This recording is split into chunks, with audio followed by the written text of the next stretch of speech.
Detroit, Michigan, August 2024. The sold-out crowd at Little Caesars Arena roared as Eminem commanded the stage, but nobody expected what happened at exactly 9:47 p.m. A small figure broke through security barriers, a girl, no more than 8 years old, sprinting across the stage with desperate speed. Security lunged forward, but Eminem raised his hand, stopping them instantly. The girl didn't ask for an autograph or scream like other fans. Instead, she grabbed his arm with trembling hands and whispered something that made his face go completely pale. The music stopped. The crowd noise dropped to confused murmurs. Eminem knelt down, his expression shifting from confusion to something darker. Recognition, maybe, or fear. Something in her eyes wasn't right. Too old, too scared for a kid her age. As security finally approached, she pressed something into his palm and disappeared into the crowd before anyone could stop her. Eminem stood frozen, staring at the object. His longtime manager, Paul, noticed his hand shaking. The object was a bracelet, simple, worn with faded beads spelling out a name.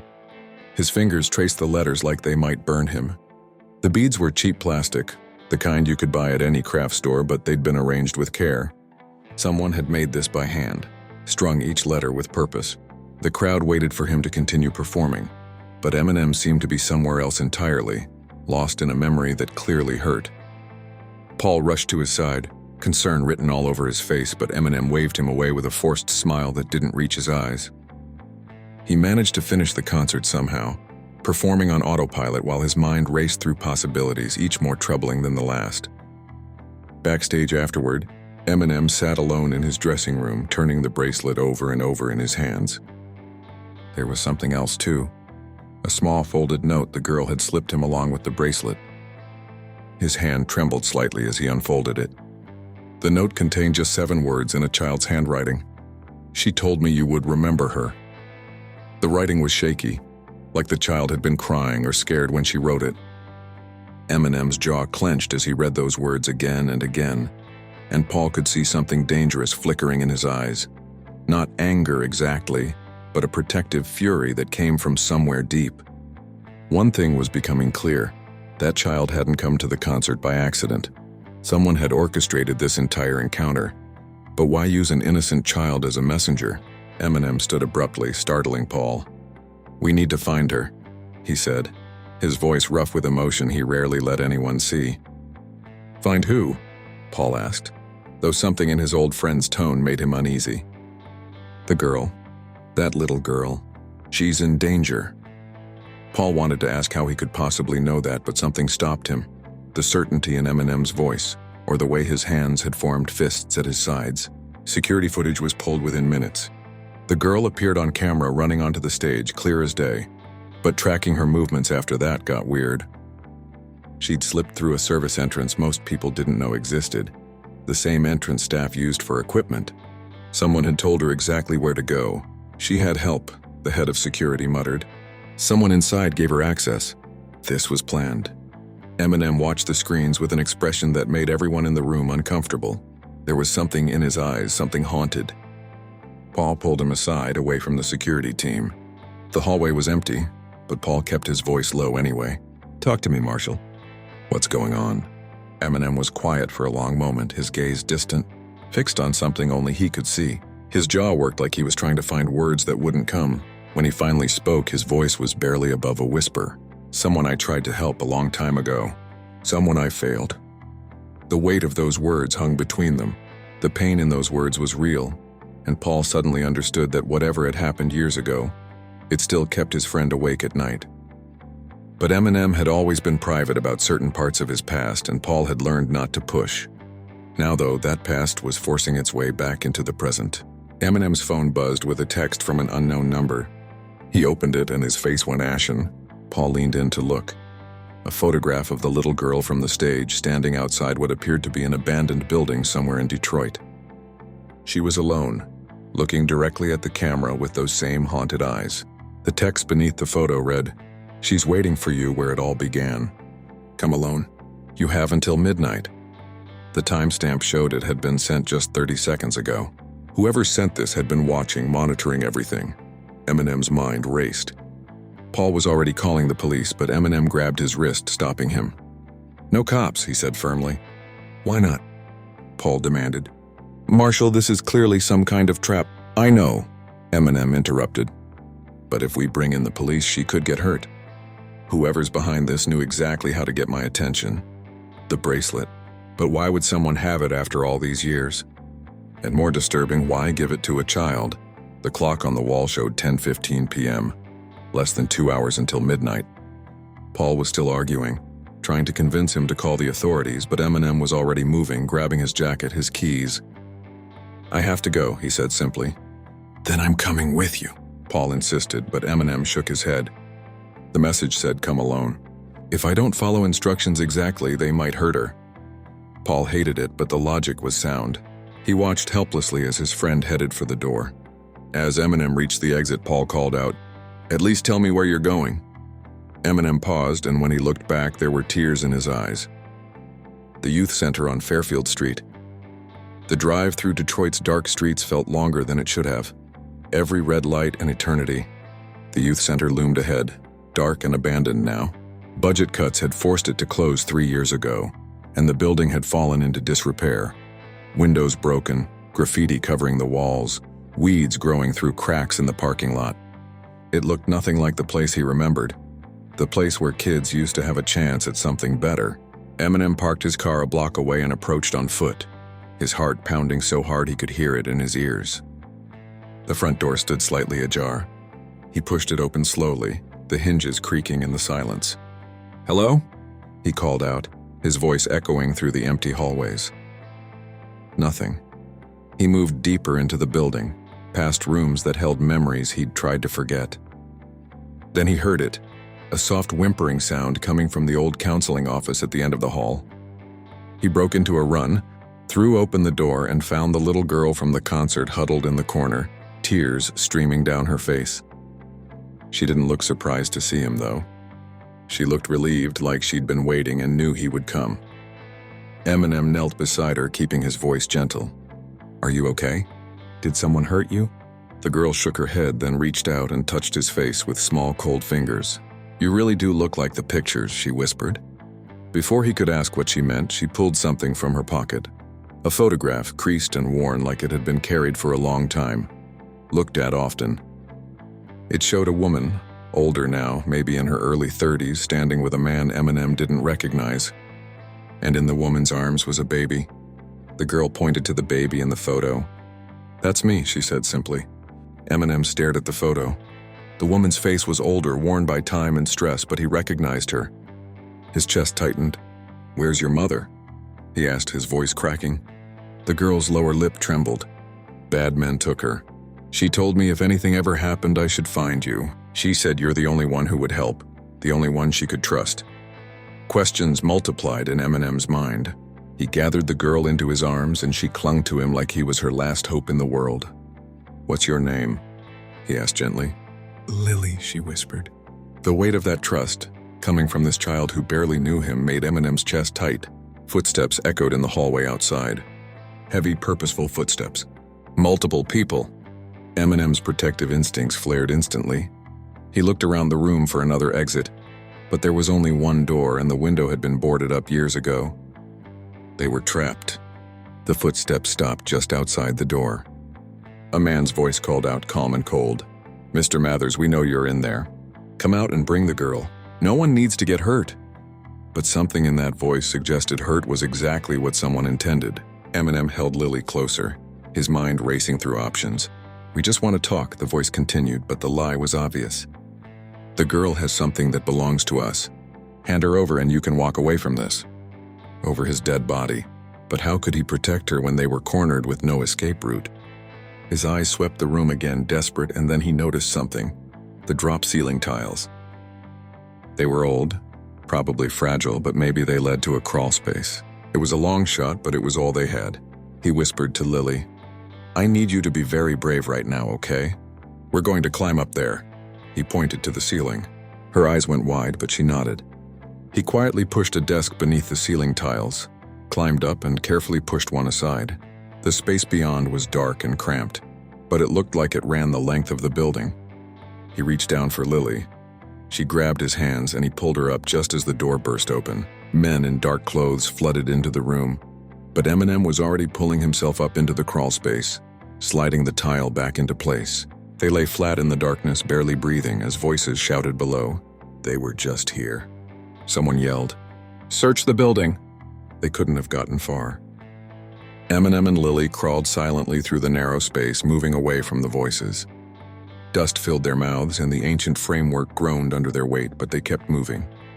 Lily's small hand gripped his jacket, following his lead without complaint, even though he could feel her trembling. These weren't random kidnappers. They were too organized, too prepared. The crawl space seemed endless. Every creak of the old framework made Eminem's heart stop, certain the men below would hear. Lily stayed silent, her small body pressed against the dusty boards, trusting him completely. After what felt like hours but was probably only 10 minutes, they reached what appeared to be an old storage area on the opposite end of the building. Eminem carefully removed a ceiling tile and peered down. Empty. He dropped down first, landing in a crouch, then caught Lily as she lowered herself down. They were in what used to be a supply closet, and it had a small window that hadn't been boarded up. Eminem forced it open and helped Lily climb through. He followed, and they found themselves in an alley behind the building. He could hear shouting from inside, the men still searching. He scooped Lily up and ran, not stopping until they were 3 blocks away and hidden in the shadows behind a closed restaurant. Only then did he pull out his phone and call Paul. "I've got her," he said when Paul answered on the first ring. "But we've got a serious problem. Someone's hunting this kid and they're not going to stop." Paul's voice was tight with concern. "Where are you?" "I'm coming to get you." But before Eminem could answer, Lily tugged on his sleeve. "They'll find us," she whispered. "They always find us. Mom said they have people everywhere, people we'd never suspect." The fear in those words, coming from a child, was chilling. "She told me something else too," Lily continued, her voice small but determined. "She said if the bad men ever came, I should give you this." She reached into her sock and pulled out a tiny USB drive. "Mom said you'd know what to do with it. She said you'd know who to trust." Eminem stared at the drive. Whatever information was on it, someone had been willing to hunt a woman for years, willing to terrorize a child. The weight of it hit him hard, but it also sparked something in him, that old determination, that refusal to back down. "Paul," he said into the phone, his voice hardening, "I need you to do exactly what I say. Call Detective Martinez. She's the only cop I trust with this. Tell her I need a safe house. Then I need you to find me the best computer security expert in Detroit. Someone discreet. Someone who owes us a favor." He could hear Paul's mind working through the implications. "Marshall, what's on that drive?" "I don't know yet," Eminem admitted. "But I'm going to find out." The next 3 hours were careful movement through Detroit streets, staying to shadows, changing direction randomly to lose any potential tails. Paul met them at a predetermined spot with Detective Rosa Martinez, a 15-year veteran who'd worked with Eminem before. She took one look at Lily's frightened face and Eminem's protective stance and asked no questions, just led them to a safe house. Inside, Lily finally relaxed slightly, though she still wouldn't leave Eminem's side. A computer expert Paul had contacted, a woman named Jennifer, arrived with equipment within an hour. She took the USB drive, plugged it into an air-gapped laptop that couldn't be remotely accessed, and began examining its contents. The tension in the room was suffocating as they waited. Detective Martinez was on her phone, quietly arranging for increased security. Paul sat beside Eminem, and for once neither of them spoke. They just watched Lily, who'd curled up on the couch with a blanket, her eyes heavy but fighting sleep. When Jennifer finally looked up from her laptop, her face was pale. "You need to see this," she said quietly. Jennifer examined the drive contents, her expression growing more serious by the minute. After 20 minutes, she looked up, her face pale. "This is way beyond what I can safely analyze," she said. "I'm seeing evidence of major organized crime. Really serious stuff that goes way deeper than I can handle. We need federal involvement immediately." Detective Martinez made the call. Within 2 hours, FBI agents arrived. 3 of them at first, then more as they realized what they were dealing with. They filled the small safe house, professional and efficient, taking statements, securing the evidence, making calls. They took the drive, began their analysis in a separate room. When they emerged, even seasoned agents looked shaken. One agent pulled Eminem aside. "This is massive. The evidence here points to operations that have been running for over a decade, but I can't share specifics." This is an active investigation now, and some of what we've found involves ongoing cases at the highest levels. Details need to stay confidential for now. Translation: the full truth wasn't something they were ready or able to reveal. Where did this come from? One agent asked, looking at Lily. My mom, Lily said quietly. She's been collecting it for years. And where is your mother now? Lily's eyes filled with tears. They took her 3 days ago. She told me to run to find him. She pointed at Eminem. The agents exchanged glances. We're going to find your mother, one said, though Eminem noticed he didn't say alive. Your mother's evidence mentions other locations, other materials. We'll need your help accessing them when the time comes. Lily nodded slowly. Eminem saw the calculation in the agent's eyes. Lily wasn't just a witness, she was the key to everything. Detective Martinez pulled Eminem aside. Marshall, this is bigger than us. The FBI's taking point, which is good. But if what's on that drive is as bad as they're saying, powerful people will want it buried. Which means they want Lily. She didn't finish. Over my dead body, Eminem said quietly. Martinez nodded. Just know what you're getting into. The FBI set up a protection detail. They moved Lily to a more secure location. They began the process of analyzing the evidence, cross-referencing it with their own databases, building cases, and they started making arrests. Small fish at first, street-level operators, mid-level facilitators. But each arrest led to more questions, more threads to pull. And through it all, one question haunted Eminem. Where was Lily's mother? Days passed with agonizing slowness. Then a week. Each morning, Lily would wake up and ask the same question with those wide, hopeful eyes. Did they find her? And each morning, Eminem had to say no, not yet, watching a little more hope drain away. He started dreading mornings, dreading that question, dreading the look on her face when he couldn't give her the answer she needed. The media caught wind of the story, not all of it, but enough. Headlines splashed across every screen. Major trafficking operation busted. FBI credits anonymous tipster. Dozens arrested in multi-state sweep. The public outrage was immense. But for Eminem, none of it mattered if they couldn't find her. Eminem watched the news with growing frustration. They were getting people, sure, but they still hadn't found her. Lily was staying strong, helping the FBI navigate her mother's evidence system, solving the puzzles her mother had built into the hiding places. But Eminem could see the toll it was taking on her. Every day that passed without word of her mother, a little more light went out of her eyes. Then, 12 days after that night at the concert, Eminem's phone rang. It was Martinez. They found something, she said, her voice tight. Is she alive? Eminem asked, afraid of the answer. I don't know.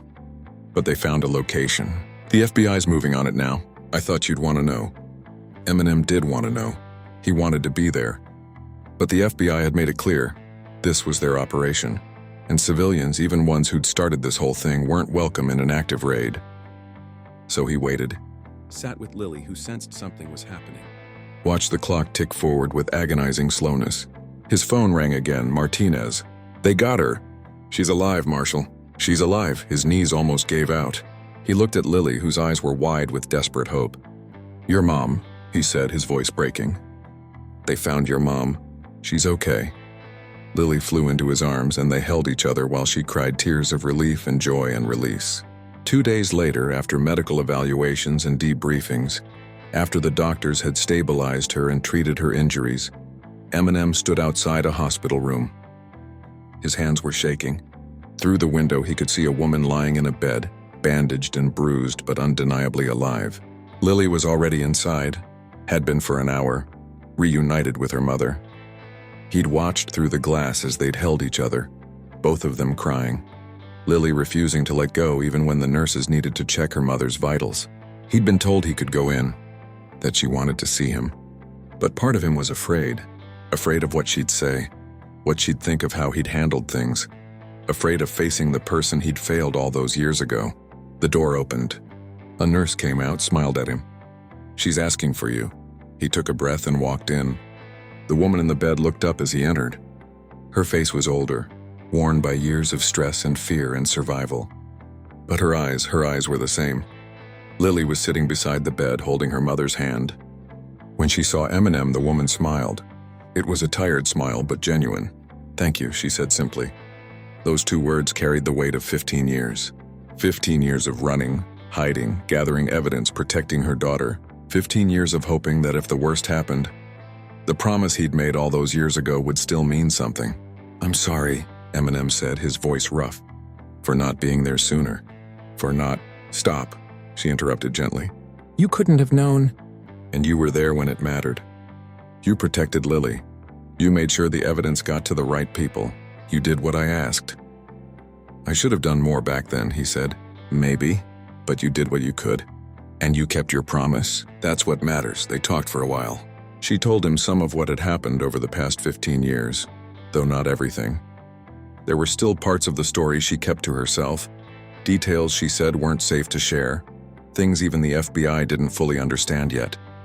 She told him about discovering the trafficking operation, about realizing how deep it went, about making the impossible choice to disappear rather than go to authorities she couldn't trust. She told him about building a new life, having Lily, living every day with the fear that they'd be found, and about gathering evidence piece by piece, building a case that would be ironclad when the time came.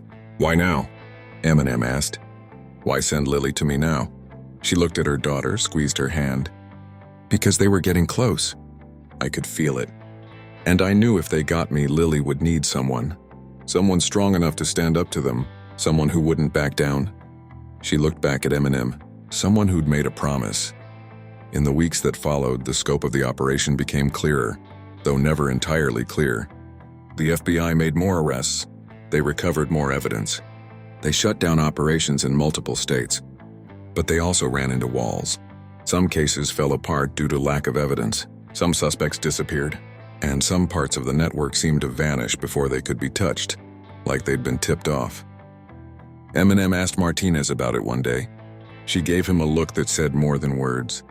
"Sometimes the fish are too big for the net we've got," she said quietly, and he could hear years of frustration in her voice. "And sometimes people in high places make sure certain names never come up in discovery. That's just how it works. I wish it wasn't, but it is." It wasn't the answer he wanted, but it was an honest one. Perfect justice wasn't always possible, but they'd done something. They'd saved lives. They'd shut down a major operation. They'd given Lily her mother back. He had to let that be enough. Eminem made sure Lily and her mother had everything they needed: housing, security, therapy, a new start. He stayed in their lives, not as a savior, but as a friend, someone who'd been there in their darkest moment. 3 months after that night at Little Caesars Arena, Eminem sat in his studio when his phone buzzed. It was a photo. Lily smiling, standing in what looked like a music room somewhere. The text beneath read, "She wants to learn piano. Says maybe she'll write songs someday. Thank you for giving her a chance to have dreams again." He stared at that photo for a long time, thinking about promises and responsibility, and the strange ways life connects people across years and circumstances. That little girl who jumped on stage hadn't just changed his life. She'd reminded him why any of this mattered, but there were still questions. Questions about who else was involved in the trafficking network. Questions about how they'd found Lily's mother after so many years. Questions about whether the operation was truly shut down or just damaged. Questions he suspected would never be fully answered. And maybe that was okay. Maybe some mysteries didn't need to be solved completely. Maybe it was enough to have fought back, to have protected someone who needed protecting, to have made good on a promise even if the battle wasn't entirely won. Some promises take 15 years to keep. 15 years of guilt, of wondering what if, of carrying the weight of someone you couldn't save. And sometimes keeping them means accepting that you can't fix everything, can't save everyone, can't know the full truth. But you show up anyway. You fight anyway. You keep the promise anyway. And that has to be enough.